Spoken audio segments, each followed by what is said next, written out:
Congress has now approved a compromise to reduce the deficit.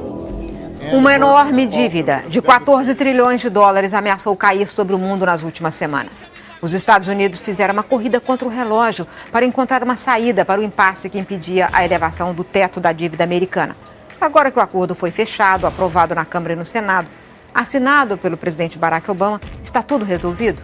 Ou esse episódio, em que a primeira potência ficou na beira do abismo, deixou sequelas? O que pode acontecer com os programas sociais americanos?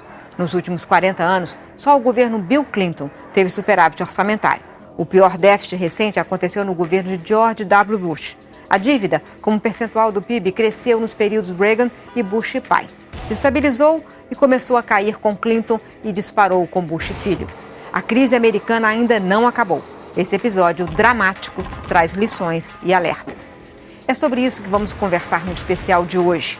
Nós estamos estreando o nosso novo cenário e eu estou aqui com Alexandre Schwartzman, economista, doutorado pela Universidade de Berkeley, e o ex-ministro das Relações Exteriores do governo, Fernando Henrique Cardoso, Luiz Felipe Lampreia.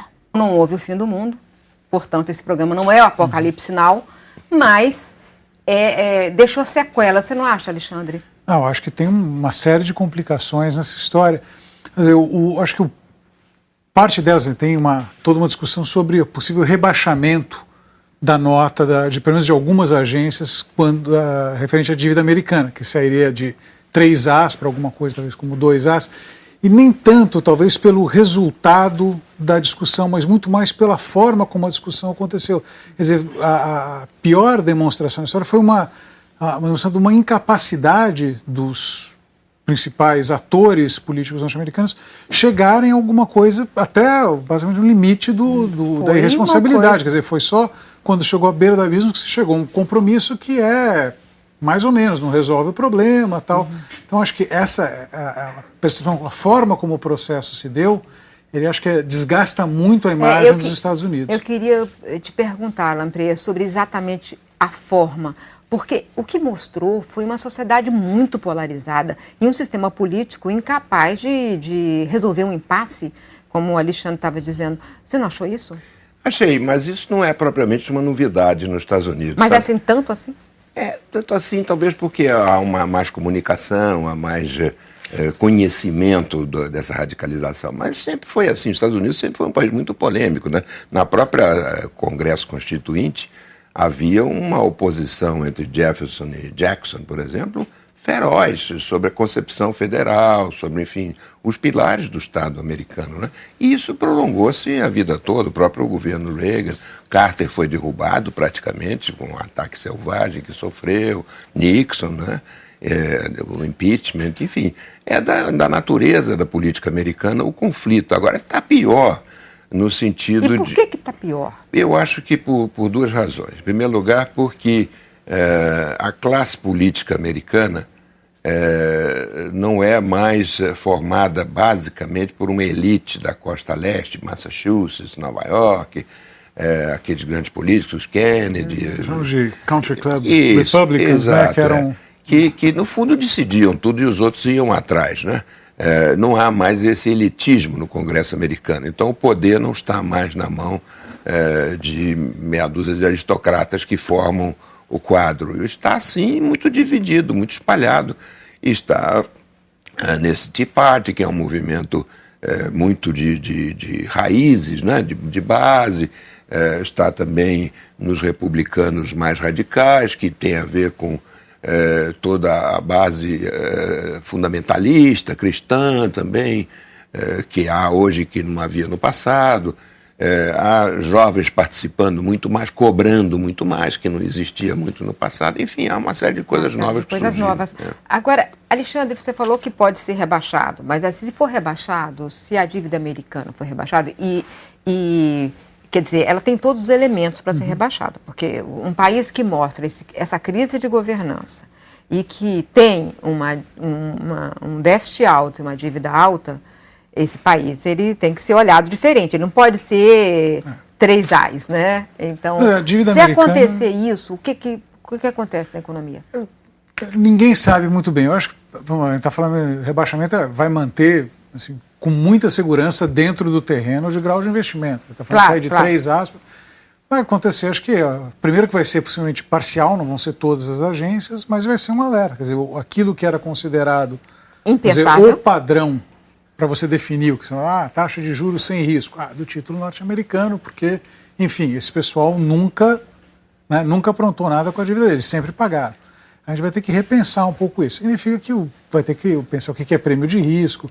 Eu não acho que vai ser um evento catastrófico ter um rebaixamento. Aliás, eu acho que pode servir até de um alerta importante para o país, né? Talvez até reduzir um pouco dessas divisões. Mas é um evento novo. Quer dizer, desde que existe a agência de classificação de risco, os Estados Unidos é definido como AAA.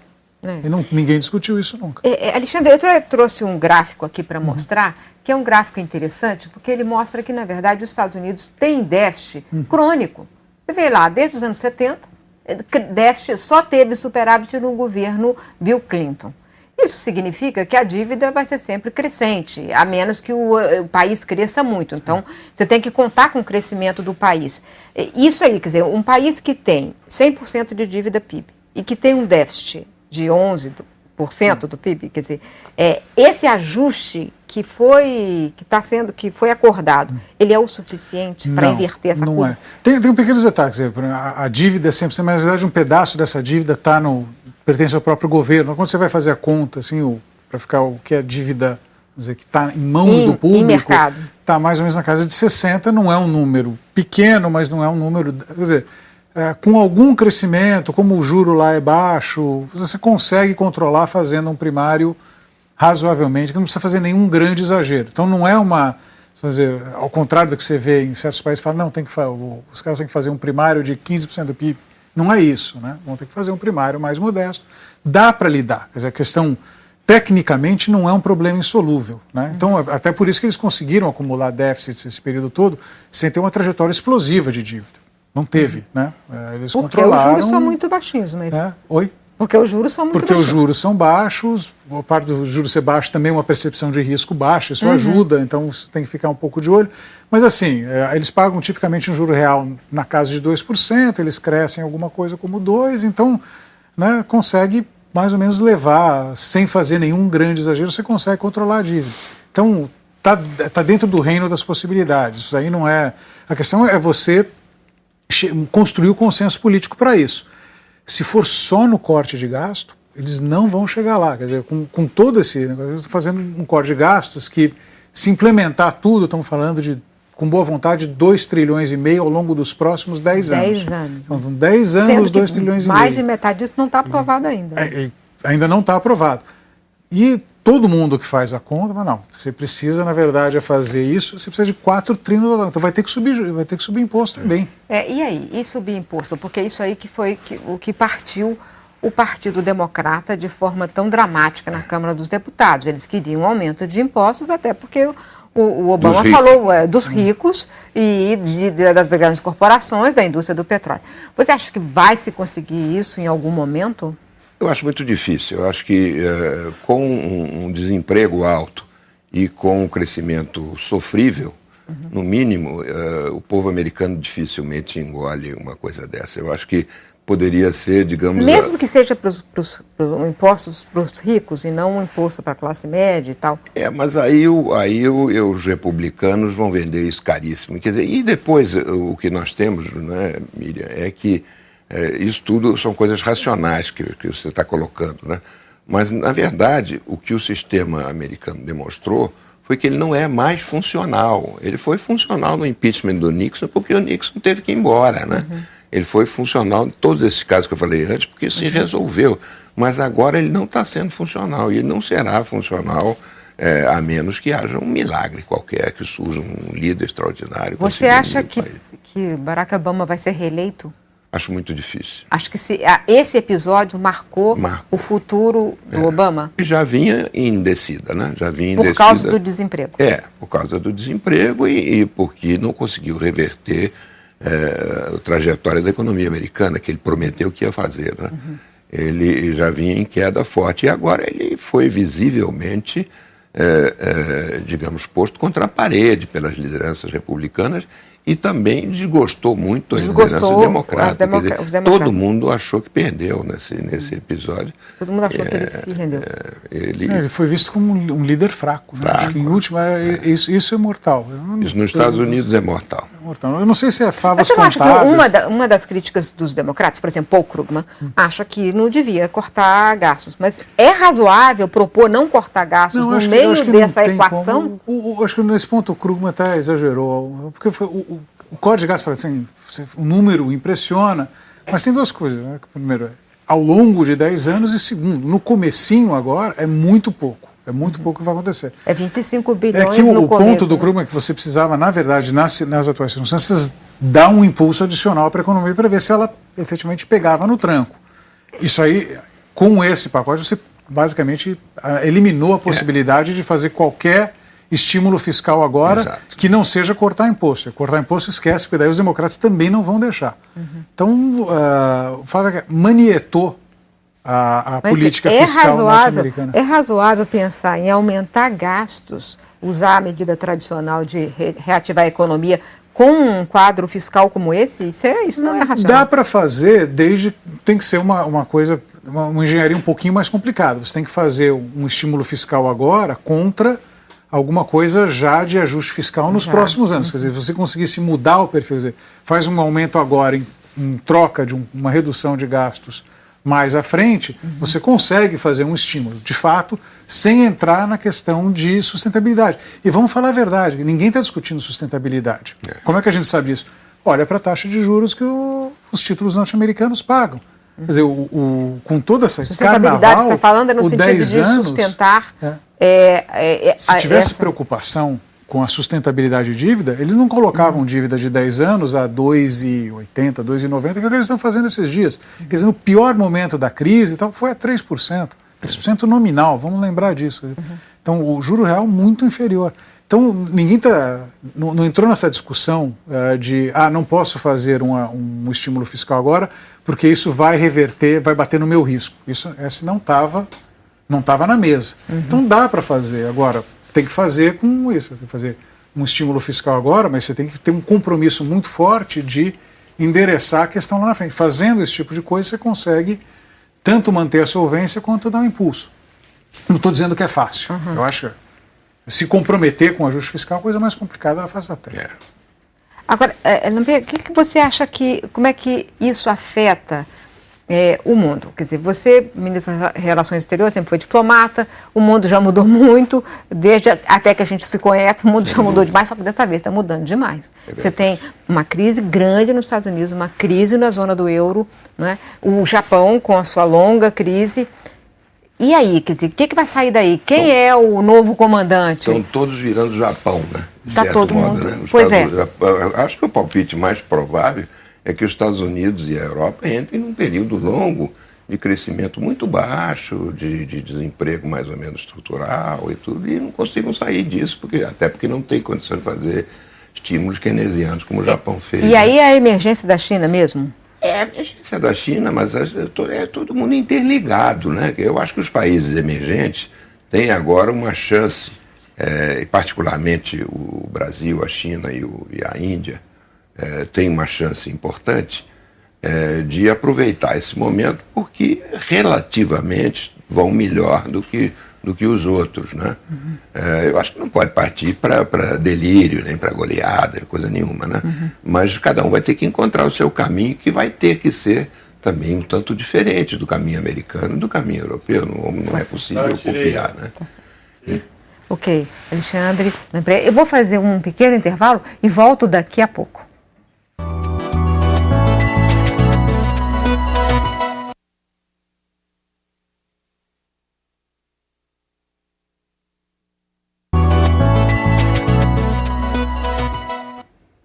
Hoje eu estou conversando sobre crise americana com Alexandre Schwartzman e Luiz Felipe Lampreia. Alexandre, como é que isso nos afeta? Esse quadro, a principal economia do mundo, fraca, com grandes dúvidas, podendo ser até a dívida rebaixada, com crise de governança. Como é que isso nos afeta? Acho que por vários canais. Um deles que está muito claro, o que está no dia a dia, é câmbio, né? Quer dizer, um cenário no qual os Estados Unidos cresce pouco, para tentar, não é improvável que tenha novas medidas de estímulo agora monetário. Quer dizer, a gente pode estar falando... Então você acredita na terceira rodada de estímulo monetário? Está ficando cada vez mais provável ter uma terceira rodada de estímulo monetário. Então é mais dólar no mercado. Mais dólar, desvalorização global do dólar. E lembrando que você tem basicamente duas forças, as principais que determinam a trajetória do real vis-à-vis do dólar. Preço de commodity. 2, o valor global do dólar. Num cenário de juro baixo, continuar, preço de commodity para cima, dólar para baixo. Quer dizer, ambas essas coisas sugerem que continua um movimento de fortalecimento do real. Então vai ter mais problemas. O real vai continuar se fortalecendo. O real vai continuar forte. É um cenário no qual o preço de manufaturados, de maneira geral, vai continuar baixo, porque você tem capacidade ociosa. Exportação brasileira de manufaturados, quer dizer, 3/4 do que a gente exporta vai para a América Latina, Estados Unidos e Europa. Você está pegando os Estados Unidos e Europa, já estão fora, então os manufaturados brasileiros vão continuar sofrendo. A política industrial não vai adiantar muito, então, né? É isso, quer dizer, a gente vai viver da pujança da China, mas vai ter que acostumar a viver com um câmbio forte e não tem muito o que fazer a respeito, não. E você, o que acha? Como é que isso nos afeta? Assim, da perspectiva até da organização do mundo, né? Você está aqui num continente onde a principal potência está se enfraquecendo. Bom, a principal potência está se enfraquecendo, mas não vai desmoronar como o Muro de Berlim, né? Há algumas pessoas que acham que isso vai acontecer, não é bem assim, né? Não vai perder a majestade, né? Não vai tão cedo, né? Pode ser que daqui a 30 anos a China supere, o Brasil chegue muito perto e tudo, mas por enquanto não há nada no horizonte. É bom lembrar que é 3 vezes maior do que a segundo lugar, né? Exatamente. Então, acho que temos esse aspecto, né? A Europa é um anão, né? Politicamente falando, em termos de poder mundial, a Europa é cada vez mais um anão, né? Incapaz de se organizar, inclusive conjuntamente. Então, eu acho que a tendência é a China, mas a China ela primeiro não quer brigar com os Estados Unidos, né? Ela tem uma simbiose, né? Uma dependência mútua com os Estados Unidos que não permite a ela uma atitude de confrontação.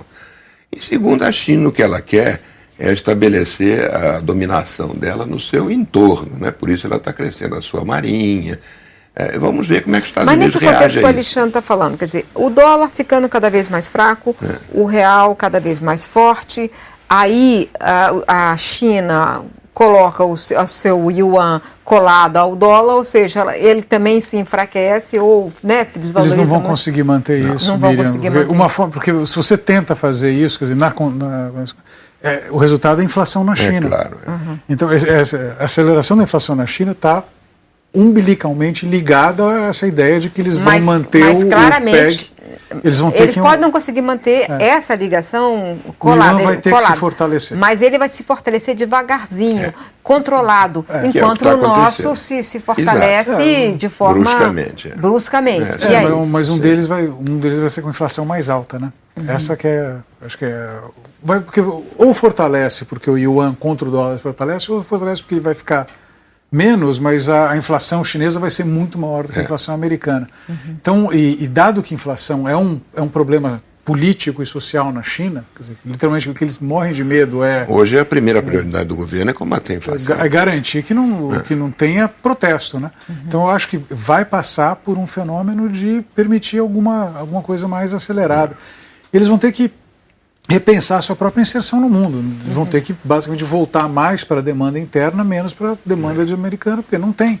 Quer dizer, se os Estados Unidos cresce menos, a Europa cresce menos, o chinês vai vender para quem mesmo? Mas eu estou pensando assim, da nossa perspectiva, hoje, por exemplo, saiu uma política industrial com todas as características do velho protecionismo, né? E como se a China fosse o grande ameaça, os aventureiros do exterior, né? Isso aí vai aumentar a tensão também entre Brasil e China. Porque, apesar de ser o grande aliado, é também o grande inimigo. Sem dúvida. Né?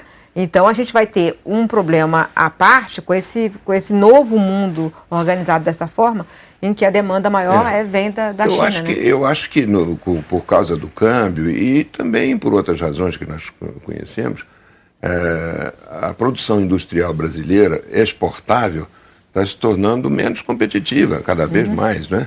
E, portanto, mais vulnerável. E a produção interna também está se tornando mais vulnerável por causa dessa concorrência. E não é só de produtos acabados, é também de insumos industriais, de componentes e tudo mais. Então, realmente, nós estamos entrando num caminho que pode acabar sendo um caminho meio argentino aí, de privilegiar o campo, né, a produção agrícola, e proteger a indústria ao máximo, né, usando tudo quanto é recurso. Mas isso aí não é volta aos anos 70? Mas o caminho está sendo um pouco esse. Né? Mas você acha que deve ser esse ou você está fazendo uma previsão? Você está defendendo isso? Não estou defendendo, pelo amor de Deus. Eu assinei a carta da OMC e tudo, acredito. Você quer comércio, livre comércio. Claro, é dentro de limites razoáveis, dentro das regras da OMC, né? Mas no momento nós já estamos com, não sei se 80 ou 90 ações de antidumping contra produtos chineses, né? E vai aumentar mais, evidentemente, até já fora do esquema de OMC, provavelmente, né? Porque antidumping é OMC, né? Mas a tendência eu acho que é um pouco essa, né? O programa está acabando, eu queria uma resposta de cada um, que é o seguinte, e agora? O que acontece? O que você acha, Alexandre? O que acontece daqui para frente? Aprovou, passou o sufoco, o mundo não despencou no abismo, mas a gente tem um mundo diferente. Tem um mundo com um monte de outras cascas de banana. Quer dizer, a gente não vai ter muito tempo. Está todo mundo comemorando, mas já voltou o foco. Não é o único foco de banana. A gente acho que afastou esse do caminho. E cá entre nós, não é que é exatamente fácil, mas se tinha um menos complicado era esse, porque não era basicamente era uma coisa auto-infligida, né? Não era uma coisa da qual eu não podia escaparam, mas a gente tem um monte de outras complicações. Europa em particular, é uma questão ainda irresolvida e politicamente mais complicada. A política europeia, tudo por consenso, fica difícil você resolver. Eu acho que o caminho para a Europa... Tem muitas divergências dentro da Europa, né? O caminho é mover para um federalismo, mas eu conversei isso uma vez com o presidente, o Van Rompuy, ele falou: federalismo é uma palavra que você não pronuncia na Europa.